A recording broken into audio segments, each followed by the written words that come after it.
This week, Tesla quietly changed the rules again, not with a big announcement, not with a flashy event, but through pricing, hardware, and what standard even means. And here's the key conclusion up front: Tesla is not discounting its future, Tesla is reorganizing it. Hi, this is Ken.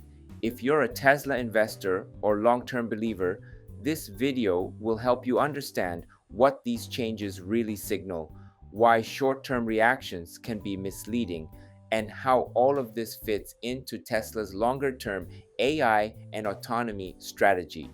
This is not about headlines, this is about direction. Let's start with the most talked about update: FSD subscription pricing. Tesla lowered the FSD subscription to $49, but only for owners who previously purchased enhanced autopilot. At almost the same time, Elon Musk publicly stated that as FSD capability improves, the subscription price will increase in the future. At first glance, this feels contradictory. A price cut on one side, a price increase promise on the other. But this is where surface level thinking breaks down. This is not a discount strategy, it's a segmentation strategy. Tesla is rewarding early commitment while reinforcing the idea that FSD's value is still rising. By lowering the barrier for a specific group, Tesla increases real-world usage, gathers more driving data, and accelerates model improvement. And at the same time, by openly talking about future price increases, Tesla anchors FSD as a premium, appreciating asset.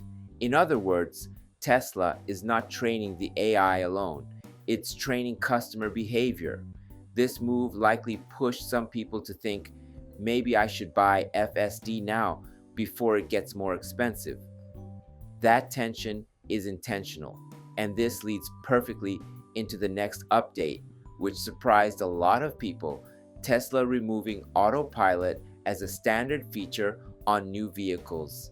Lane keeping and auto steer, which many people associate directly with Tesla, may no longer be included by default. Instead, basic cruise control becomes the standard. When I first saw this, I had the same reaction many of you probably did. Wait, what? Tesla without autopilot? It feels almost anti-brand. But once again, context matters. Tesla is redefining what standard means. Autopilot is no longer the flagship experience. FSD is. This change subtly shifts expectations. It reframes FSD not as an optional add-on, but as the real product Tesla wants customers to evaluate. In that sense, this isn't about removing features, it's about narrowing focus. Tesla is telling the market very clearly, this is where the future is.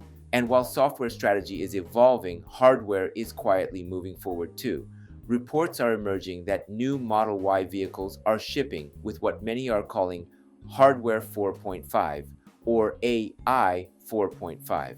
Alongside that, there are indications that the front camera housing has been improved, potentially reducing fogging and glare in real-world conditions.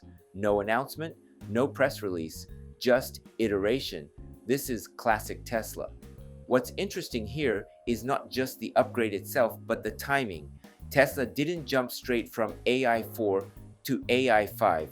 They inserted an in-between step that suggests optimization, manufacturing efficiency, cost control, and possibly regulatory alignment. AI 5 is coming, but Tesla appears to be smoothing the transition rather than rushing it.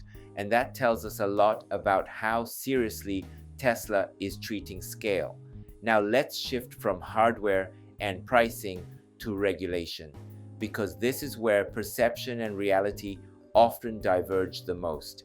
Recently, Elon Musk suggested that FSD approval in Europe and China could happen as early as next month. Almost immediately after that, Chinese state media pushed back, saying that such approval is not expected in that time frame.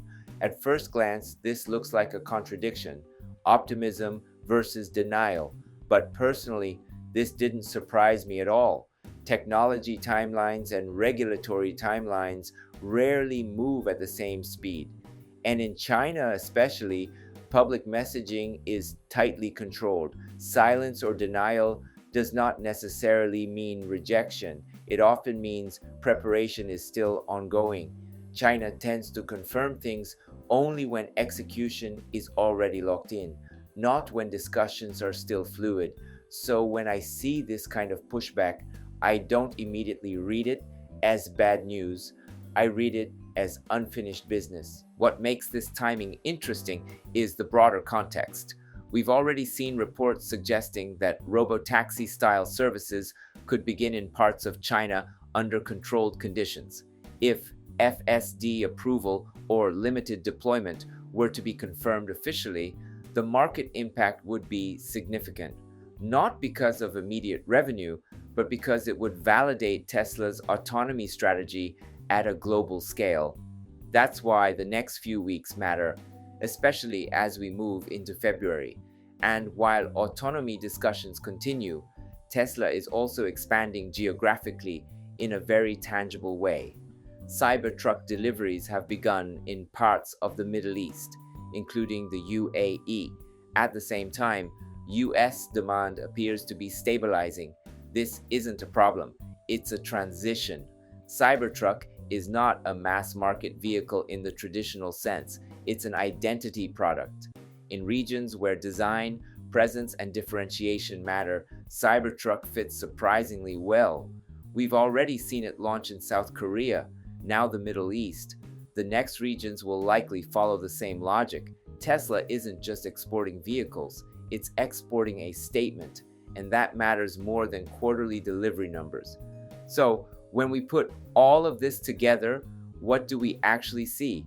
FSD pricing adjustments, autopilot repositioning, incremental hardware upgrades, carefully managed regulatory messaging, and targeted geographic expansion. Individually, each headline feels noisy, even confusing, but collectively, they tell a very consistent story. Tesla is tightening alignment. Software, hardware, pricing, and geography are all moving toward the same goal. Positioning Tesla not as an automaker with software, but as an AI platform with vehicles. This transition is uncomfortable to watch in real time. It creates uncertainty. It creates debate. But that discomfort is often where long-term opportunity lives. As long-term investors, the real question isn't whether the stock moves $10 or $20 this week. It's whether Tesla is building durable advantages that compound over time. From everything we've discussed today, the answer appears to be yes. Progress is rarely linear, and Tesla has never optimized for short-term comfort. So instead of asking whether this week's news was good or bad, I think a better question is this. Are these moves consistent with Tesla becoming a dominant AI-driven mobility platform over the next decade? From my perspective, they are, and that's the lens I'll continue to use going forward. Thanks for watching today. If you found this breakdown helpful, I'd appreciate a like. And if you're interested in Tesla from a long-term analytical perspective, consider subscribing. I post regularly, and my goal is to help you see not just what Tesla is doing, but why it matters. Thanks again, and I'll see you in the next one. Before we wrap up, let me take a moment to introduce myself. I drive a Tesla Model Y, and at home, I've installed a Tesla Powerwall, so I actually charge my car with solar energy. I truly believe Tesla is shaping the future, and that's why I share the latest news and insights here on this channel. I'm from Japan, but I want to connect with Tesla fans all around the world. That's why I also create an English version of my videos. YouTube now lets you switch the audio into your own language, so you can enjoy it in whatever language you prefer. Most of all, I'd love to connect with Tesla fans everywhere so we can support Tesla together. I also share updates on X, so feel free to follow me there and let's connect. And if you haven't already, please subscribe to this channel. I'd really appreciate it. Thanks for watching, and I'll see you in the next video.